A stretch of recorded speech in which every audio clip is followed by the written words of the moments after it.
Secret, hypocrisie, double vie, les homosexuels seraient majoritaires au Vatican et l'homosexualité érigée en système de pouvoir. C'est le résultat d'une enquête de 4 ans menée par le journaliste et sociologue Frédéric Martel, l'auteur de Sodoma. Il est l'invité du Grand Angle.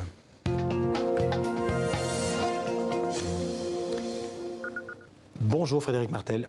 Bonsoir. Vous publiez simultanément dans 20 pays votre livre Sodoma, c'est plus de 600 pages, le résultat de 4 ans de travail.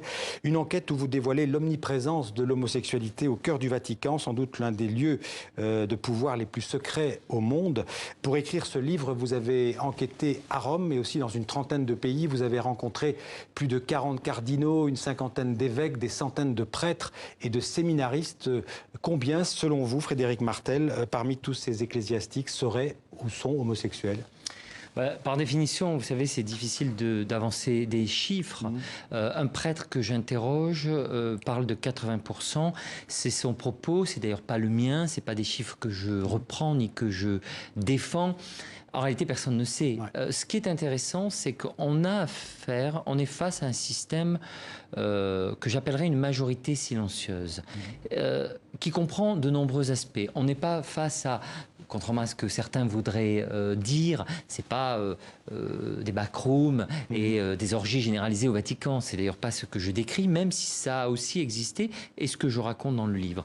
Le vrai sujet, c'est plutôt une souffrance, une difficulté. Au fond, l'échec probablement du célibat et de la chasteté. On va en parler, mais pourquoi ceux qui se taisaient jusqu'ici ont accepté de vous parler? Ils me parlent, mais ils ne me parlent pas forcément d'eux-mêmes. Vous savez, ils parlent souvent des autres.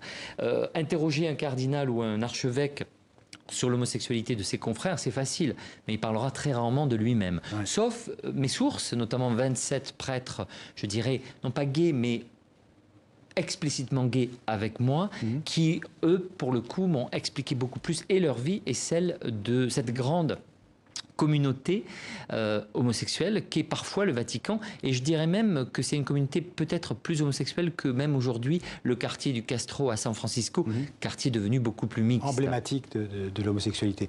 Tous ces prêtres, ces évêques, ces cardinaux, vous les avez rencontrés au Vatican?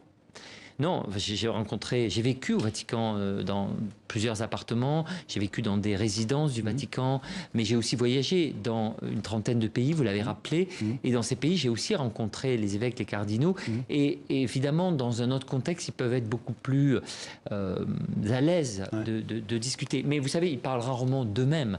En revanche, vous avez affaire à des homophiles, souvent, c'est-à-dire des homosexuels non pratiquants, ce qui veut dire qu'ils sont fidèles, malgré tout, à leurs vœux de chasteté et au célibat, même si pour moi, ce sont quand même des homosexuels, parce qu'ils ont une sensibilité, une culture et une psychologie homosexuelle qui a des effets. Et pour aller vite et terminer sur ce point, c'est le sujet de mon livre. Le sujet de mon livre, ce n'est pas le outing, je ne dénonce pas des homosexuels. Par ailleurs, moi, je suis openly gay et je défends l'idée qu'un archevêque... Vous êtes homosexuel, vous vous en cachez pas, vous avez écrit plusieurs livres sur la question. Cardinal, un archevêque et un prêtre puissent être gays ne me pose aucun problème. Ça devrait même être une option parmi d'autres. En revanche, le problème, c'est l'hypocrisie. Le problème, c'est la schizophrénie, la double vie. Et surtout, encore plus, les effets que cette schizophrénie va avoir sur non seulement la doctrine de l'Église, mais aussi sur tout un tas d'éléments de fonctionnement, de dysfonctionnement et de distorsion grave à tous les niveaux de la vie de l'Église. Certains en Italie, la presse italienne, j'ai vu sur Internet, dénoncent en fait,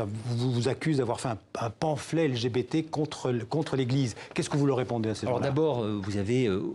Pardon de dire ça, mais il y a eu des milliers d'articles sur ce livre depuis 4 jours, qui, au fond, a sans doute touché le point névralgique, le point central, le point le plus secret de l'histoire du Vatican. Donc il y a des articles critiques, il y a énormément d'articles positifs, il y a des milliers, des gens qui m'attaquent très violemment, des gens qui m'adorent. Bon, ça fait partie des règles du jeu. Le point principal, c'est que c'était un secret de Polichinelle. En réalité, ceux qui parfois même me disent « mais à quoi bon raconter ça ?» le savent, mais ne l'ont pas raconter. Et je pense qu'à un moment, aujourd'hui, ce livre est possible et il fallait le faire. Alors le livre est divisé en 4 parties, 4 grands chapitres consacrés à l'attitude des 4 derniers papes sur cette question de l'homosexualité. On va commencer par Paul VI, qui était pape de 63 à 78, un pape complexe, un pape grand ami du philosophe français Jacques Maritain.